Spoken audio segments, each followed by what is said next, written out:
All right, what's going on, guys? I wanted to go over something real quick. I had briefly mentioned earlier on the podcast about pointing you in the right direction on some strategies. This video, I kind of want to go into a little bit more detail on coming up with strategies for yourself. And I'm actually going to give you two strategies right now that I use on a weekly basis. I try not to use too often necessarily, but I use them probably 3 or 4 times a week if I had to guess.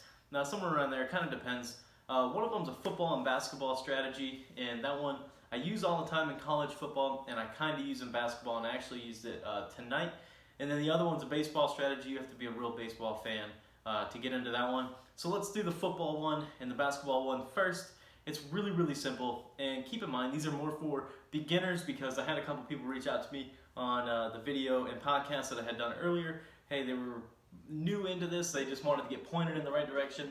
They hear about people who have strategies. They hear about people who know what they're doing and they're looking for certain things rather than just watching a game or just picking a game that they, rather than what they think or whatever. So to kind of point you in the right direction here, point spreads for basketball and for football. Vegas, you have to understand that Vegas is usually right and pretty close to spot on in most of their games, right? They're usually pretty close. So halftime and live bets in games, or even halftime in football and basketball. If the best way that I like to do it, if let's just play hypotheticals here. In football, a team's a 14-point favorite, especially college football. But a team's a 14-point favorite, and they're down a touchdown at the half, right? Let's just say they're minus 5 in the second half, right? Well, think about how far off of the original line that is. That makes them +2 in the game. They started as 14-point favorites. Now they're just 2-point dogs, or it wouldn't be -5. It'd probably be more like -9 or -10, which again brings them to a 3-point favorite rather than a 14-point favorite. You kind of see what I'm getting at?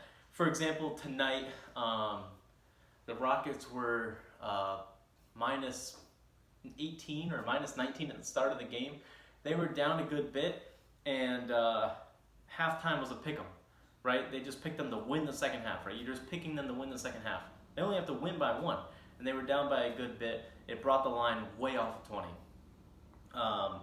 Basketball or football, I think you get the idea, right? So looking for games like that, and I'm telling you in college football, it's a great system to use in college football.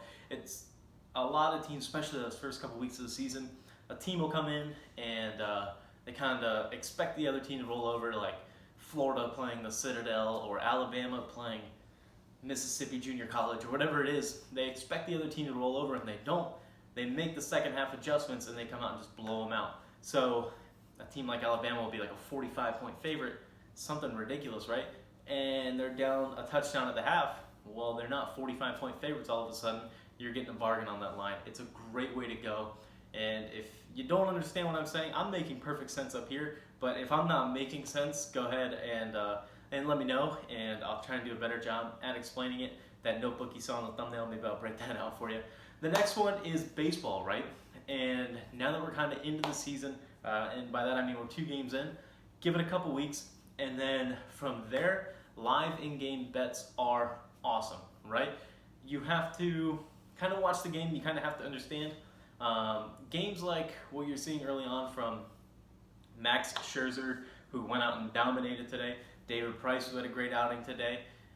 You look for them in the 6th or 7th inning, or when they're getting up into pitch count, 80, 90 pitches, look for that fatigue to set in. Fatigue sets in, they usually give up a run or 2, and it's a great way to go. Sorry, I got a little battery notification on there. But look for fatigue to set in. When you can get that 6th or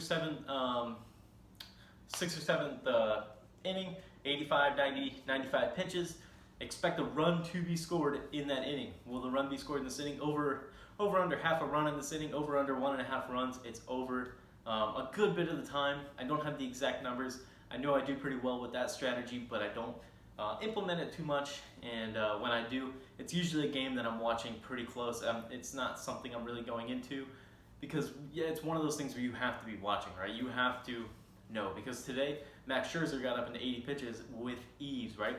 Clayton Kershaw yesterday, that's one to look at. Later on in the season, that's a game that I'm all over. Clayton Kershaw had some rough innings early on. Yeah, he did well and he only gave up, I think, 1 run. But fatigue was starting to set in and he had hard worked 3, 4, 5 innings. He worked hard for those outs. So you're looking more at fatigue factor and how hard are they working? Are they just cruising into the 7th or do they have to work for it? And you're looking for fatigue factor. That one should make sense. If you don't understand any of these, leave a comment below or tweet at me at ctibbs81, that's CTIBBS81, and I'll do my best to reach out to you and help you out. If you're new to betting on sports, there's a bunch of different ways you can go in coming up with strategies. Time is the best way to go. Do it often enough, and you will realize, hey, I think I found something, and test it out. Go ahead and give it a shot, and if it doesn't work, great. If it does, whatever. If you've been betting a while, you know these 2 strategies already, and you are far from even probably watching this part of the video. I appreciate you watching.